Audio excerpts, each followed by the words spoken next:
Aloha everybody, I'm Susan Nutowitz with letsfeelexcellent.com or the YouTube channel by the same name, joining you on this sort of stormy Big Island, Hawaii day.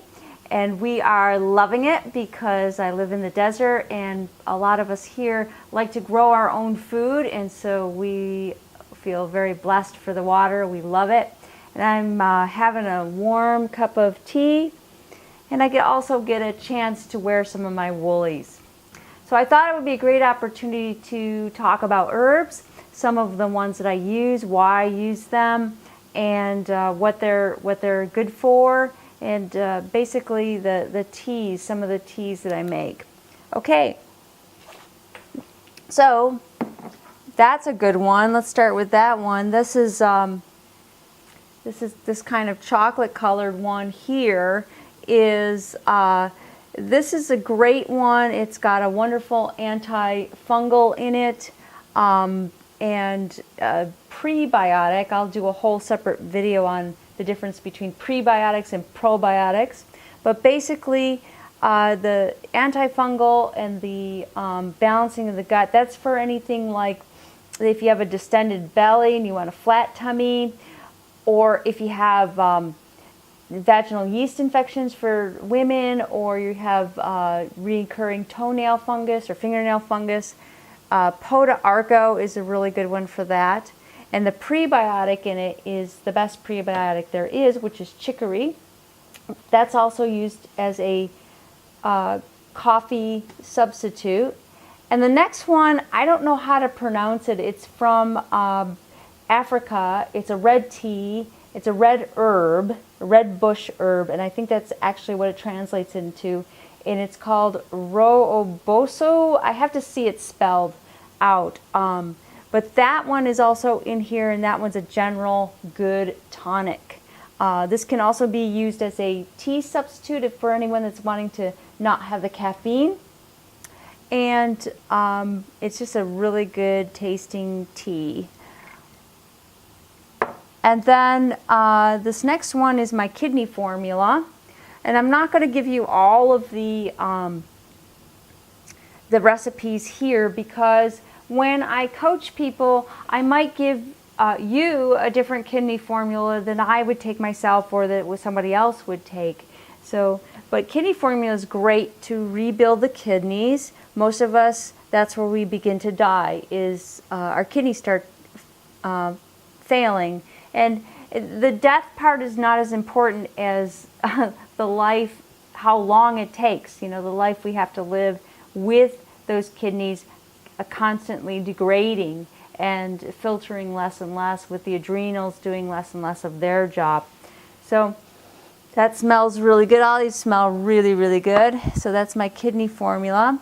Then here I have something that I wouldn't recommend for everyone. Again, it's an individual thing that I would recommend for people or not recommend for people. And this one, of course, smells wonderful because it's frankincense and hibiscus. It's frankincense and hibiscus. So what I mix the frankincense with, I might do frankincense and lavender. But again, I wouldn't recommend frankincense or sandalwood or arnica even for everyone. This one here, we are in, I'm on the Big Island, so close to Kona. That's where I used to have an office. And this one I made for the iron people, the ultra people, triathletes. And this one is a muscle rejuvenation tea. It's also for my other clients too, because I deal with plenty of muscle aches in my profession. And so this one you can also do, most of these you can also do as a tea, as a bath, excuse me. So you can also do it as a bath. And or a tea. It's very delicious as a tea and very good as a bath. I wouldn't recommend drinking the bath though. Maybe having the tea and then pouring the rest of the tea in the bath or something like that, or just do it separately. This one smells really, really good too. I've done it, I catered a wedding back in August, and this one has rose petals. It also has mamaki, and mamaki is our Hawaiian version. It's a natural version of green tea that grows here, and it's naturally decaffeinated. It doesn't have any caffeine, although it has all the same properties of green tea. It's just what grows here, and it actually grows naturally without caffeine. It's a great detoxer, which I don't want you to be afraid of those words, because detoxing doesn't necessarily mean cleansing reaction or healing crisis. It doesn't necessarily mean it's going to interrupt your life. Detoxing is just simply cleaning. Like you did dishes, like you cooked, and you have dishes, and now you're going to clean the dishes. That's all it is. It's just regular, non-painful life. And the detox reactions that sometimes come up would also come up if you weren't purposely detoxing. Like some of you have a cold or a flu every once in a while, or sometimes you have an ache or a pain. And those are sometimes detoxing reactions or healing crises. Sometimes you're really tired. Sometimes those are all detoxing or healing crises. So I don't want you to be afraid of those words, like something drastic is going to happen and you don't want to be in public or something like that. That's not the case at all. These are quasar chips. These little pieces of bark are quasar chips. And what I use the quasar chips for is to make this quasar water. This one came out of my refrigerator. I made it a few days ago. And so I take this amount of quasar chips and I put them in a gallon of water, in a pot that can hold a gallon of water. And what I do is boil them, and I make this water. It tastes bitter, and what it does is it kills the parasites. Any extra parasites in my gut, it will kill. Most of your parasite cleansers that are going to actually do anything are going to be bitter.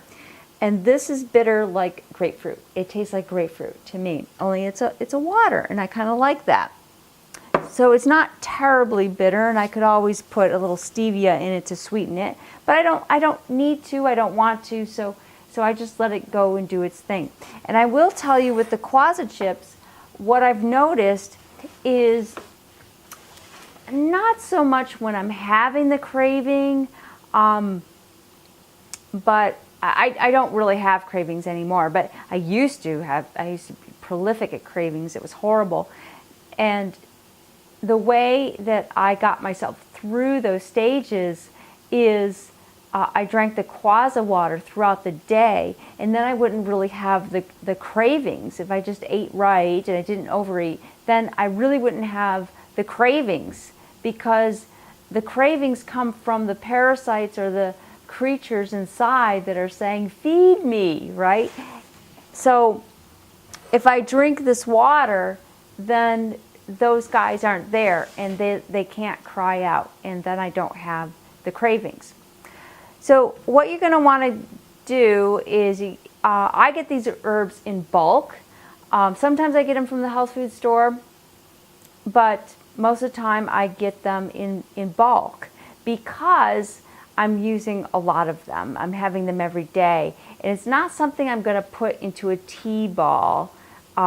It's something I'm going to warm up, not quite to a boil, just make the tea warm, and then I'm going to turn it off, and I'm going to let that steep and in the pot.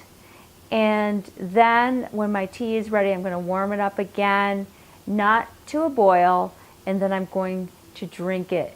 I'm going to strain it and drink it. And I have a fine mesh strainer to do that. But I'll show you. I'm going to make this amount of tea, so at a time. So I'm going to put, tablespoons full of these different herb combinations in here. And no tea ball is going to give me enough power in my tea. So I want to have a fine strainer or a French press, and then I can make enough of my tea to make me happy. The other thing I just recently found out, I did some research, and I wanted to know about how much protein I'm getting, because it's the #1 question that people ask me. Now, I have my blood tested regularly, so I'm not low on protein at all. I'm not anemic in protein at all. And I wondered how that was, because I don't want to overeat. After years of being an overeater, it's really, really pleasant not to overeat. So I don't really want to have I don't want to be committed to like 4 pounds of vegetables every day, even if I'm blending them. If I'm not hungry, I don't want to eat that much. I just want my body to take care of it. And I found out there is a lot more protein in the dried herbs than in the fresh herbs. So, and I'm doing concentrated amounts of this. So I'm getting a lot of protein from my teas as well. And they're liquid. I can just drink them, so it's easy for me. So that's a great source of protein for the vegans and for the raw fooders. It's funny to me how the raw food vegans automatically get the question all the time, where do you get your protein? It's always like that. Where do you get your protein? It just automatically comes out when people learn that I'm a raw food vegan. When I was just a vegan or just a vegetarian, no one asked me that question at all.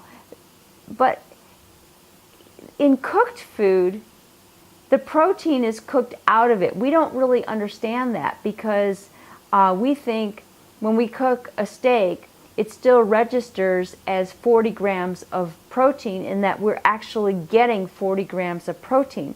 I will do a whole separate video on this, but we're not getting 40 grams of protein from that steak.